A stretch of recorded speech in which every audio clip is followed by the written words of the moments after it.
Good afternoon, everyone. We are here with our global inspirations.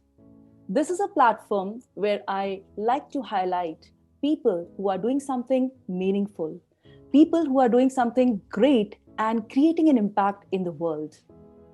This is Bakshi Khurdi introducing our amazing guest today, the guest who I have been admiring for quite some time on different social media platforms, none other than Her Excellency Danela Arsovska.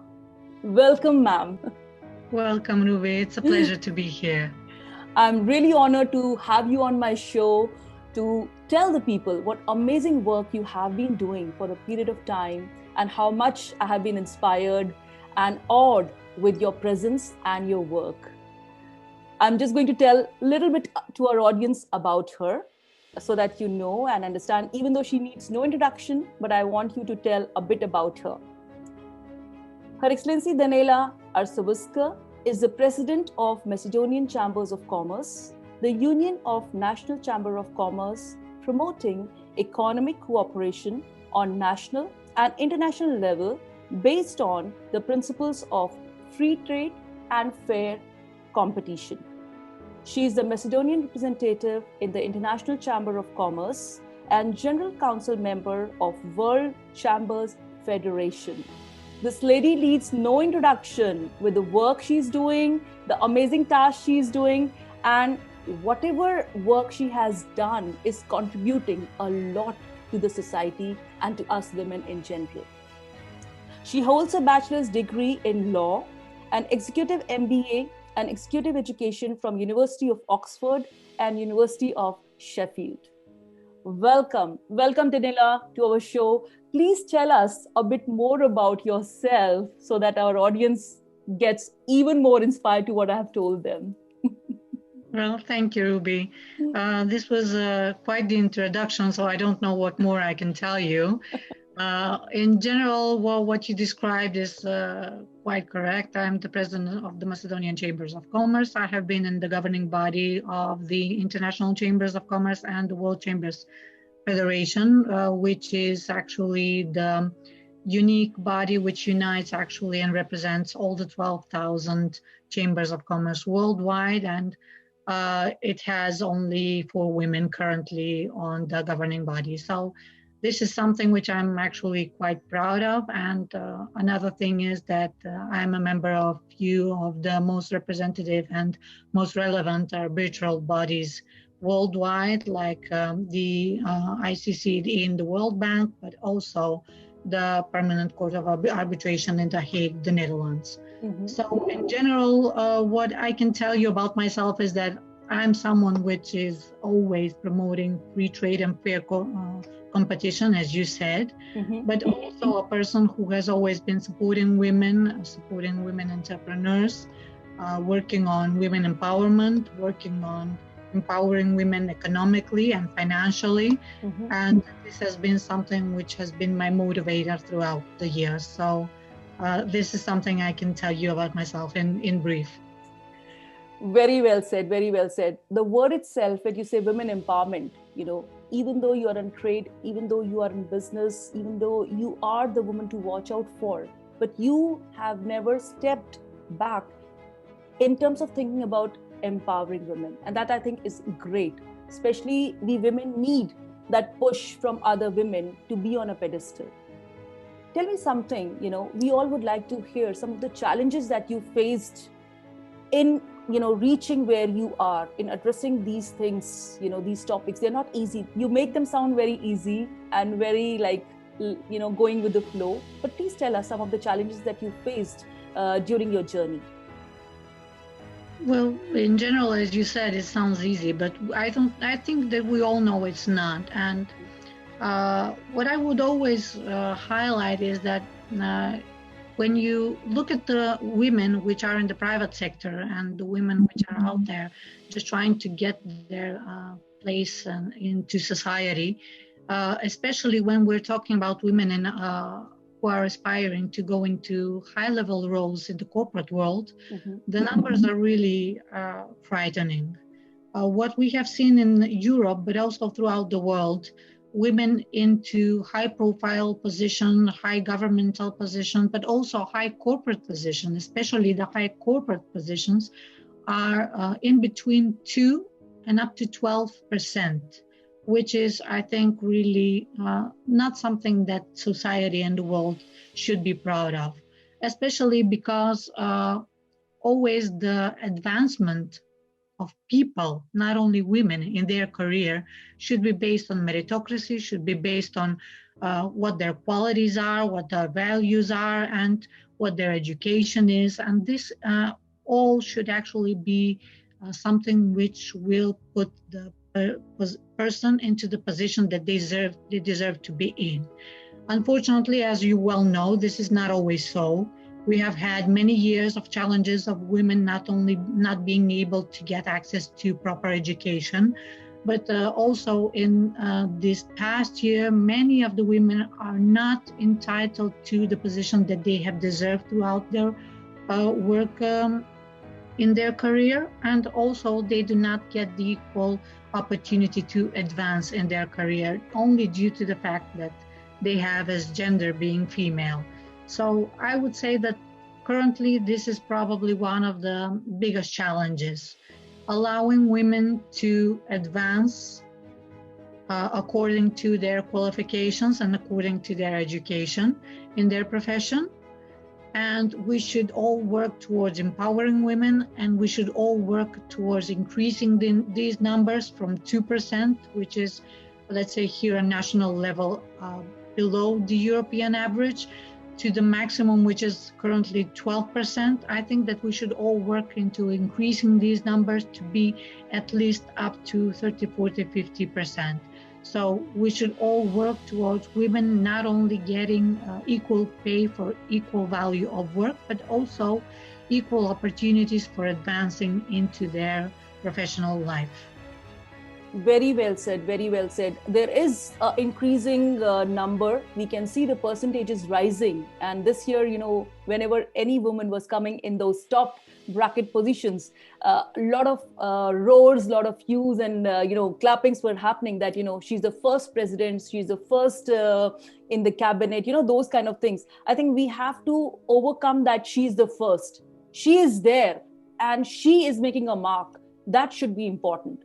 We should not be saying first one.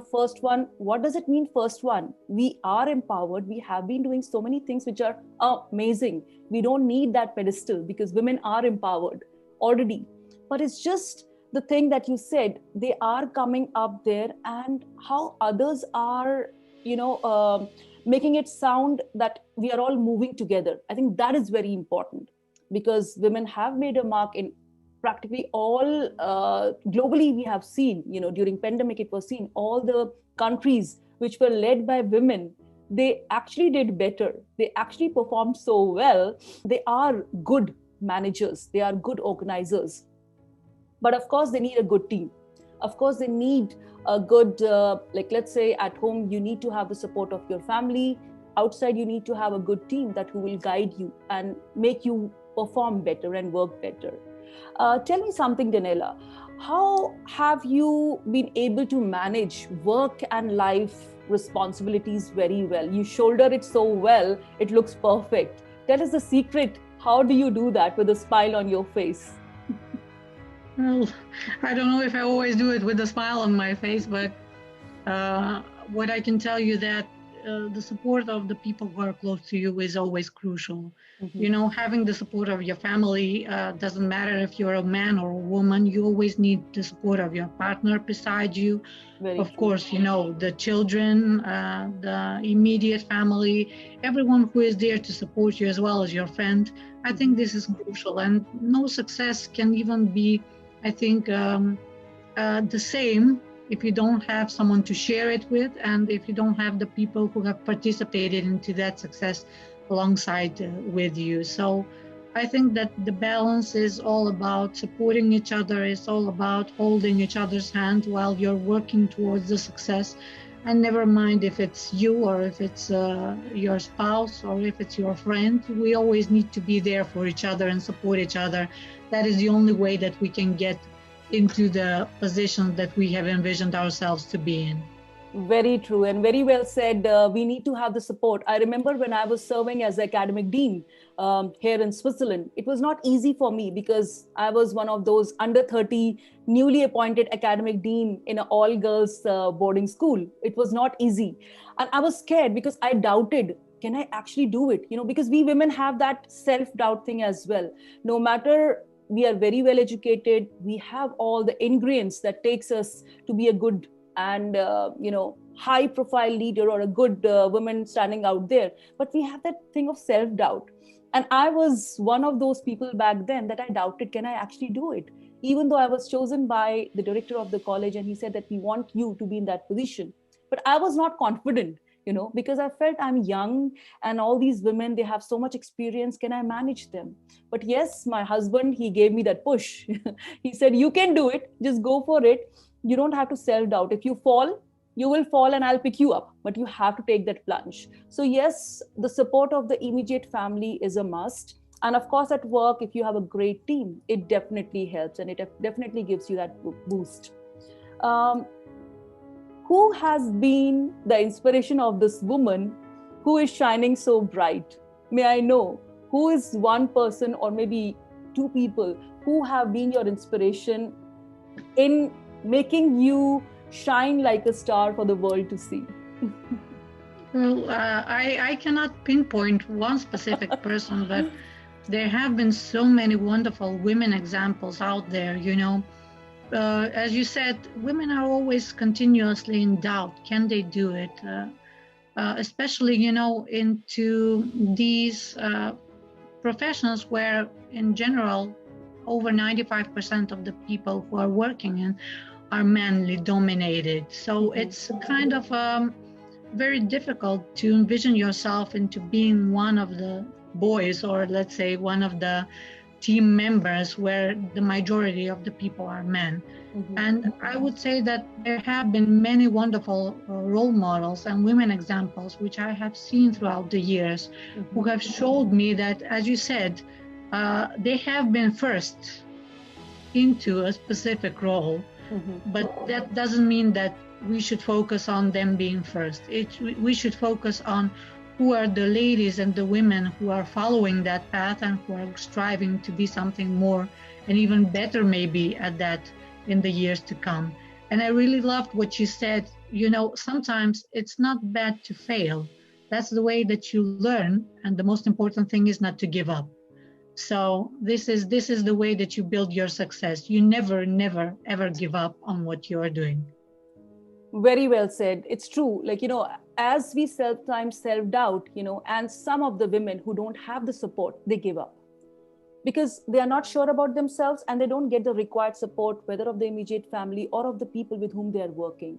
So yes, I think we belong to that category. I would say you and me are fortunate that we had the network who supported us and gave us that gentle push that we kept on going.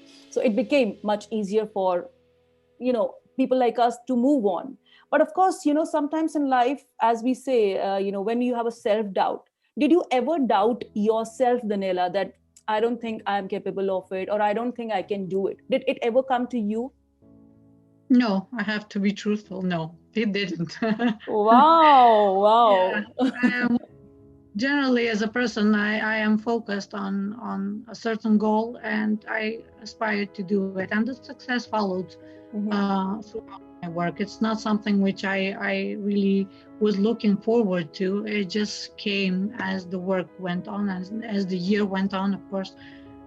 There were a lot of years to support what we have been doing. And of course, as you said, we have a really good team, high quality people working on the team. And at the end, I do believe that you have to be persistent, as I said in the beginning. You have to be persistent. You have to put in front of you a vision for yourself, a vision for your organization. You have to have a mission, and then you need to work with your team just to get to that vision and to, let's say, realize everything that you have aspired or have put in front of you as milestones or as goal. So this is, I think, crucial. Never give up, be persistent, work with integrity, work with quality, Be truthful, be honest, and base your relationship on trust. Make friends, build bridges. This is something which will guide you through your career, and I'm sure that inevitably in the years to come, it will result with success. Oh my God, that's so true. Like, if you are consistent, anything and everything is achievable. That's what I tell even to my students here. Like, sometimes because of COVID, some of them were very depressed. Some of them, they were not getting jobs. There's a slack down in the market because of the pandemic. So I said, guys, don't give up, because if you start giving up and self-doubting that nothing is possible, it's hopeless, then no one can help you. You have to first help yourself. You have to be first be comfortable that yes, I can do it.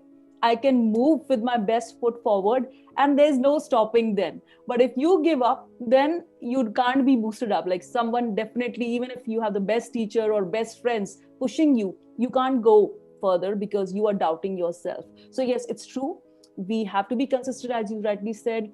And I'm so happy. And I would say you're one of the people that because you believe in yourself and you're so consistent, you never doubted yourself and you moved on. And that's how you have been an inspiration to so many people who are looking forward to be like you, to be an inspiration like you. I hope so. Thank you. I would like to know your thoughts on women leadership. What do you feel about sisterhood networks where we are supporting each other or moving together? I would like to know your thoughts on that. Well, in general, I have always been supportive of any network. I think that we should always focus on establishing networks which are based on, as I told you, on friendship, on trust. And one of these are the female networks, the women-led networks, or networks comprised of women. Mm-hmm. And I believe also this networking can be quite an asset into any person, especially in building your own qualities. Because as you know, while we're in these networks, we learn from each other. We share each other's experience.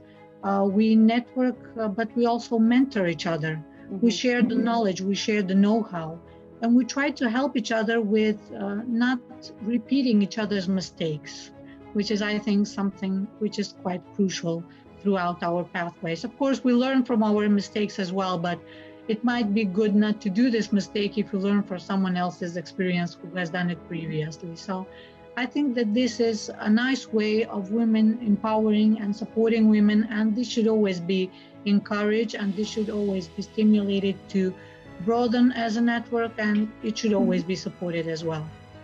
Very true, very true. I think you very rightly said it's not about just women network, it's about any network where you find the like-minded people, you get the gentle push, and you move together. I think it's a very good words of wisdom coming from Danela. And I think all the viewers who are watching us, they would definitely resonate with the thing that, when you have a person who is so well connected, who is so well raised and educated, they are not afraid of anything. They're not afraid to try. They want to put their best foot forward and move. Go with the flow, as we say. But if something doesn't work as planned, they're not ready to fail, which Danela rightly said, because if you're ready to fail and try, you will definitely go further. But if you're not ready to try, or if you're afraid to fail, then you can't take a step, because you will always have that self-doubt. You will always have that worry. What if I fail? What if I'm not able to do well? So very rightly said. I think, Danela, that's really great going. And I'm really happy the way you have been saying such wise words, golden words, that, you're inspiring and you're becoming even more like, how I had known you, you have become even more from what I had known and talked in the past years that we have known each other. Thank you so much. So let me just move on to the last section, which is a little exciting. Just we call it rapid fire. I'm going to ask you some random questions, like just few random questions, and you have to come up with the answer like bing. So think of it as if you are having a buzzer. Even though we don't have a buzzer, you're alone. But let's see how rapid you are in those questions. Okay, holiday destination. Oh, at the moment, anywhere. With this COVID situation, we have been on lockdown for the past year, so holiday destination would be the world. you know, anywhere possible. Of course, here in Macedonia, it's an option as well. We have had this in the past year, but I would say any location worldwide would be probably a dream come true at the moment. I would Great. say I would really love for the borders to open, and it would be nice to just realize the plans that we have had previously, visit some of the locations which we have envisioned, and also it has not only for holiday, but it also was a big barrier for us for business and also for work, for building yourself professionally. Hopefully, in this year to come, we will overcome this challenge. Very good. Hopefully, and it happens soon. The color red. Passion, color of something exciting. Okay. So red is passion. Black. I don't know, protocol. You're wearing black. Yeah, always. Okay, white. White, something nice, something, I don't know, pure. Pure. Okay, pink. No pink. Okay, green. Also, spring, something nice, at the outdoors. Okay, so I can really see Danela wants to go and travel. Whatever she's saying, it is related to travel, outdoor, spring. Yeah, opening the borders. Exactly. Let's all hope so. The condition of COVID changes soon and we are able to travel and go to our favorite destinations and enjoy a bit of life and, meet people in real, not through these Zoom calls or through these virtual networks, but actual face-to-face networks as well. So really, thank you so much, Danela, coming on the show and sharing your words of wisdom. Is there anything on a parting note that you would like to tell the world and tell to our audience, just something to make them feel resolved and be comfortable in their space? Well, I would just like to thank you because you have been doing a lot in this past year, and you were, I don't know, a woman role model, which is really doing a lot in the past year. I would like to congratulate you for everything that you've been doing, to congratulate you for your women networking and for the support and empowerment you have been doing, for the contacts you have been establishing, and just to wish you a lot of success through in the years to come. So this would be for now. Thank you. Thank you. Thank you so much, Danela. Coming from you, I feel so blessed, and I'm really looking forward to meet you in person. Definitely either in Macedonia or you coming to Switzerland. We have to meet and make this sisterhood network even stronger. I really appreciate whatever you have been doing and what you said. I mean every word of it, and let's all connect and make this world a beautiful place to live. Because it's not about where you are. You see people who are there, like, as I always say, empowered women empower women. So here we have a woman on a pedestal who is ready to share with all of you whatever you are doing. If you are honest, if you're authentic, please don't give up. And as she said, be consistent in your approach and keep doing, keep connecting. You will definitely succeed in life and be a better person. Thank you so much, Danela, for coming on the show and being such a gracious guest. Thank you, and God bless you. All right. Thank you, Ruby. I'm looking forward to meeting you someday soon.